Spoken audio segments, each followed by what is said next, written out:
He had scammed hundreds of people before breakfast. That was his routine: coffee, emails, fake invoices, a little identity theft, nothing too strenuous. So when the money hit his account, he frowned. No email. No manipulation. No elaborate scheme. Just a clean transfer. 4,000 euros. From someone named Sarah. That's not right, he muttered. Because in his world, money didn't arrive politely. It had to be coaxed, tricked, dragged kicking and screaming through layers of deceit. This felt wrong. Dangerously wrong. Day 1. He stared at the screen for an hour. Okay, he said slowly, this is obviously a trap. Maybe it was the police. Or worse, another scammer. A professional. Someone better than him. Someone hunting him. He unplugged his router. Then plugged it back in. Then unplugged it again just in case. Day 2. He tracked the sender. Sarah, late 20s.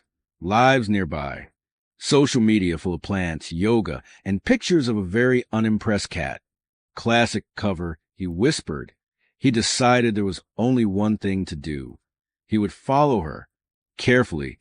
Professionally. Paranoidly. Day 3. He wore sunglasses.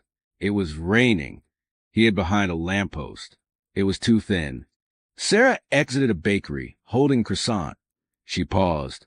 He froze. She turned slightly. He panicked and pretended to inspect the lamppost like it was a rare artifact. What am I doing? He whispered. Meanwhile, Sarah had noticed him. Day 1, coincidence. Day 2, weird coincidence. Day 3. Okay, that man just licked a lamppost to look busy.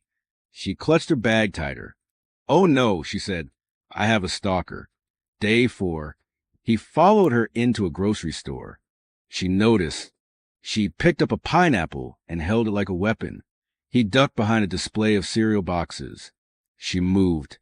He moved. She stopped suddenly. He didn't. They collided. There was a long, terrible silence. You, she said. Me, he replied. You've been following me. You sent me money. They both paused. What? The explanation that helps nothing. I didn't send you money. Sarah said, well, I received money. He shot back. Why would I send money to a stranger? Why would I receive money I didn't scam? They stared at each other, equally horrified. At that exact moment, both of their phones buzzed. A new notification. Plus 2,000 euros received. From unknown. They slowly looked up at each other. Okay, he said. Now I'm really scared, she replied. They sat together at a cafe, backs to the wall, watching everyone. Two paranoid strangers. One former scammer. One accidental victim. Both convinced they were now part of something much bigger. A waiter approached. Anything else? They jumped. Who sent you? They yelled in unison. The waiter blinked. Just coffee? They leaned closer to each other. This goes deeper than we thought, he whispered. She nodded. Day 5. They decide to make a pact. They sat in the same cafe as before, this time with a notebook, 2 coffees, and a shared sense of dread. And possibly death, Sarah added. Definitely death, he confirmed. They exchanged a look. We should work together. She hesitated. You are a scammer. Former, he corrected. Currently unemployed due to mysterious passive income. She almost smiled. Fine, but if you try anything, you'll hit me with a pineapple? Don't test me. They talked about rules. 1, no secrets. 2, no disappearing. 3, no scamming. He winced at the third one. Temporary, he said. She raised an eyebrow. We'll see. Day 6. They decided to trace the transfers, which meant waiting, outside a bank, in a car, for 6 hours. Do you think they're watching us? Sarah whispered. They're definitely watching us. Do you think they can hear us? He leaned closer. If they can, I'd like to say I'm very impressive and difficult to catch. She snorted. You licked a lamppost. That was tactical. Around hour 4, something shifted. Silence became comfortable. She stole a glance at him. You really didn't expect that first transfer? No, he said. Honestly, it scared me more than anything I've ever done. Good, she said softly. He looked at her. Yeah, good. They got a clue. Another notification. Plus 1,000 euros received. This time there was a message. You're getting closer. They both froze. Closer to what? She asked. I don't like games where I don't know the rules, he muttered. She turned to him. Then we make our own. Day 7, they make a plan. They mapped every transfer, every location, every timestamp. A pattern emerged. Not random. Never random. It's leading us somewhere, Sarah said. Or someone, he added. They both leaned over the map at the same time. Their hands brushed. They froze. Again. Sorry, he said. It's fine, she replied, not moving her hand. Neither of them pulled away. The trail led to a small office building. Closed. Dark. Obviously suspicious. Break in, he suggested. Break in, she agreed. They stared at the locked door. Do you know how to do this? She asked. I'm a scammer, not a locksmith.